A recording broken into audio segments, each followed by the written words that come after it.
Life में बहुत सारी मुश्किलें आती है और उस मुश्किलें का सामना करने के लिए हम बहुत प्रयास करते हैं, पर कई बार हम ऐसी मुश्किलों के बीच घिर जाते हैं कि हमें कुछ सॉल्यूशन ही नहीं मिलता। और इस दौरान हम सहारा लेते हैं साइंस का, वो साइंस यानी कि एस्ट्रोलॉजी। चलिए आज एक ऐसे ही साइंस यानी कि एस्ट्रोलॉजी के वर्ल्ड में एस्ट्रोलॉजी की बातें जानने के लिए चलते हैं।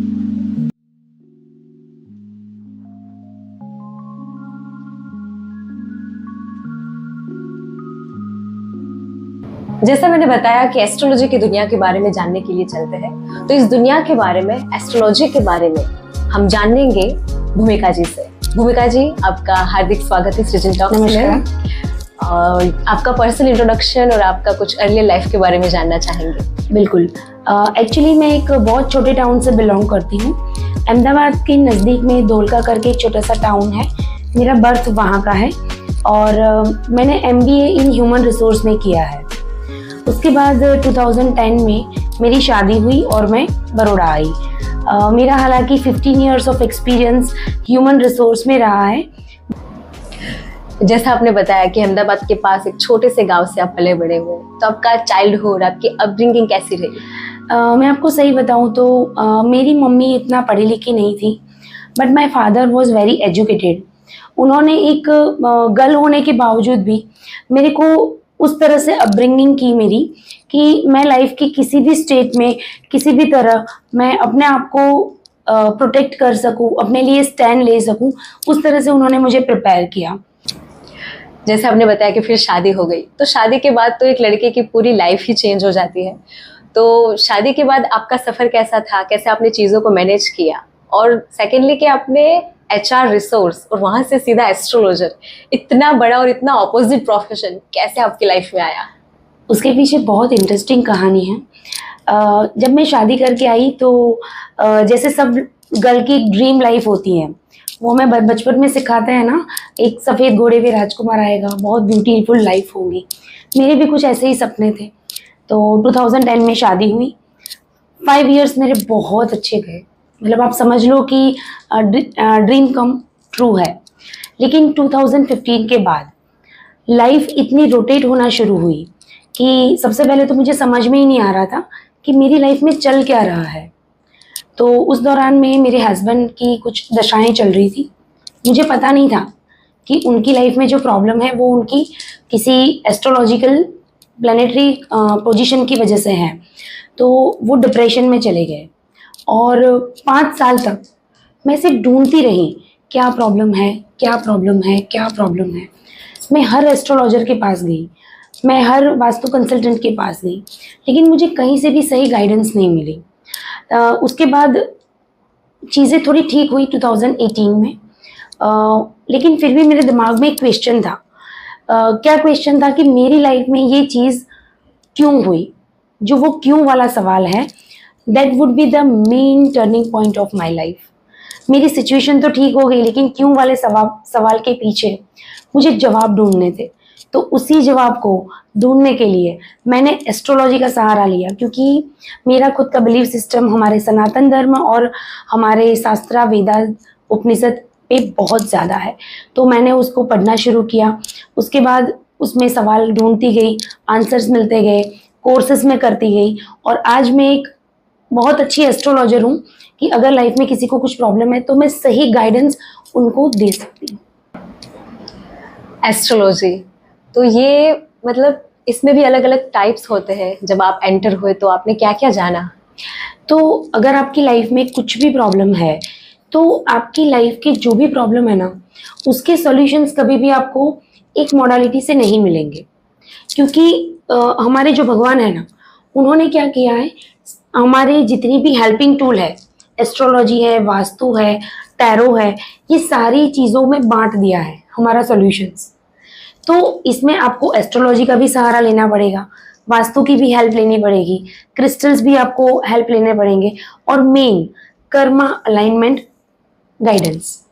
तो ये कुछ 3-4 मॉडलिटी हैं जिसकी हेल्प से आप अपनी लाइफ को बहुत हद तक बैलेंस कर सकते हैं। अच्छा, आपने ये जो वर्ड यूज़ किया कर्मा अलाइनमेंट, ये क्या होता है? देखो, हमारी लाइफ में हमें जो भी प्रॉब्लम फेस करते हैं ना, ये हमारी पास्ट लाइफ के कर्मा की वजह से है। तो जब तक हम कर्मा के सामने कर्मा नहीं करेंगे तब तक वो प्रॉब्लम दूर होनी ही नहीं है। तो कौन आपको बताएगा कि कौन सा कर्मा आपको करना है, कौन सा इम्प्रूव करना है? तो वो आपको एक एस्ट्रोलॉजर बताएगा, जिसको हम कर्मा अलाइनमेंट थेरापी या एडवाइस बोलते हैं। Interesting ma'am. सो एस्ट्रोलॉजी, ये बार बार एस्ट्रोलॉजर वर्ड आ रहा है, बट हालांकि आज के ज़माने में हम देखते हैं तो सही, हमारे लिए सही एस्ट्रोलॉजर चुनना यही एक अपने आप में बहुत बड़ा टास्क हो जाता है। बिल्कुल। तो कैसे हम आम इंसान एक अच्छा एस्ट्रोलॉजर की पहचान कैसे करें?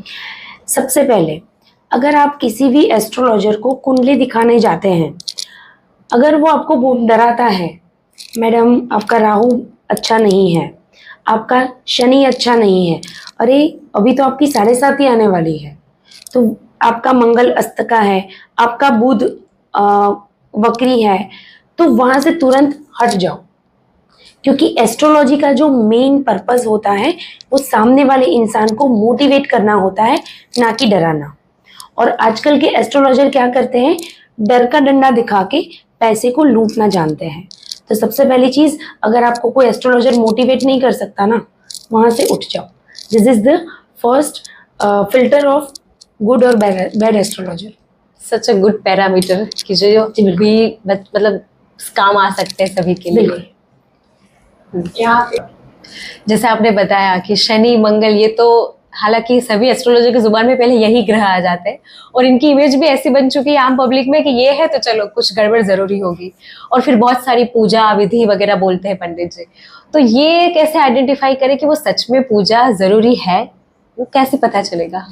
तो सबसे पहले ना एस्ट्रोलॉजर को ये पूछो कि चलो पूजा तो ठीक है हम करवा लेंगे, लेकिन मेरी कुंडली में ऐसा क्या है या फिर ऐसे कौन से प्लैनेट है जिसकी क्वालिटी मुझे मेरे अंदर उतारनी है।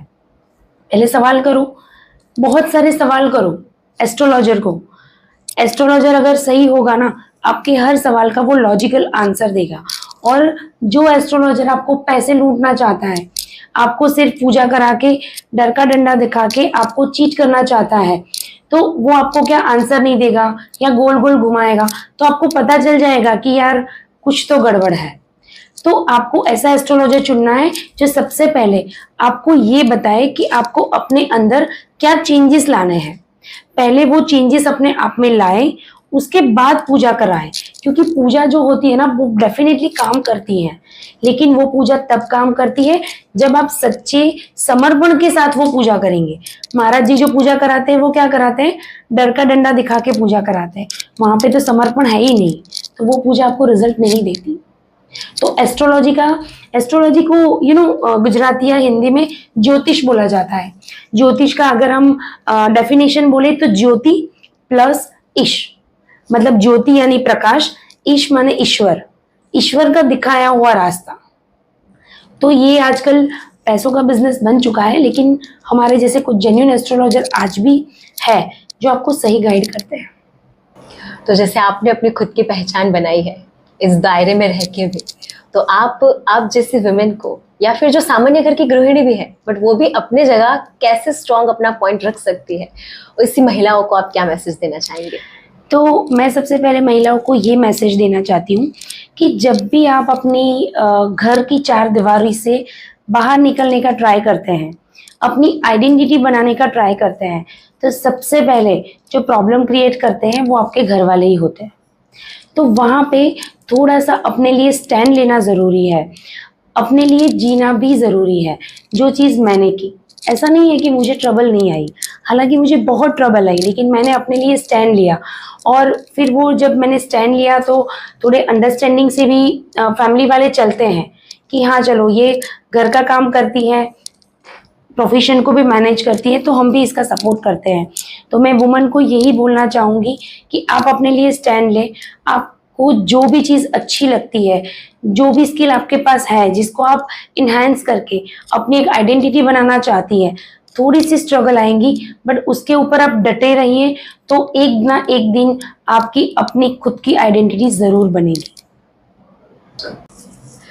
बहुत ही अच्छा लगा ma'am, in the world of astrology, जहां हमने एस्ट्रोलॉजी क्या है, एस्ट्रोलॉजर क्या है, दोनों की सही पहचान हमने सीखी। आपको हमारे साथ जुड़ के कैसा लगा? तो सबसे पहले अगर मैं बात करूं तो सृजन एजुकेशन ट्रस्ट और सृजन टॉक, ये दोनों के साथ जुड़ के मुझे बहुत अच्छा लगा, क्योंकि जब रश्मि जी ने मुझे कांटेक्ट किया कि मैम हम आपकी स्टोरी को कवर करना चाहते हैं, तो मैं बिल्कुल इम्प्रेस हो गई। क्यों? क्योंकि एक सक्सेसफुल वुमन की स्टोरी वो कवर कर रहे हैं, ताकि अगर ये स्टोरी देख के अगर दूसरी वुमन भी इंस्पायर होती है, अपनी आइडेंटिटी बनाती है, तो वो उनके लिए भी और मेरे लिए भी एक ड्रीम कम ट्रू चीज़ है कि किसी भी फीमेल को अपने पैरों के ऊपर खड़ा होना, अपनी आइडेंटिटी बनाना बहुत ज़रूरी है। तो रश्मि जी का ये जो कॉन्सेप्ट है, I am damn fan of Rashmi ji, तो मुझे बहुत अच्छा लगा कि वुमन के बारे में भी आजकल लोग सोचते हैं। अदरवाइज क्या है, सब लोग मेल की इंटरव्यू कवर करते हैं, मेल की सक्सेस स्टोरी लिखते हैं, कोई इतना अवेयर नहीं है कि फीमेल की भी कोई सक्सेस स्टोरी हो सकती है। तो ये जो रश्मि जी का जो थॉट है, that will be mind blowing and wonderful. Thank you so much ma'am. Thank you so much.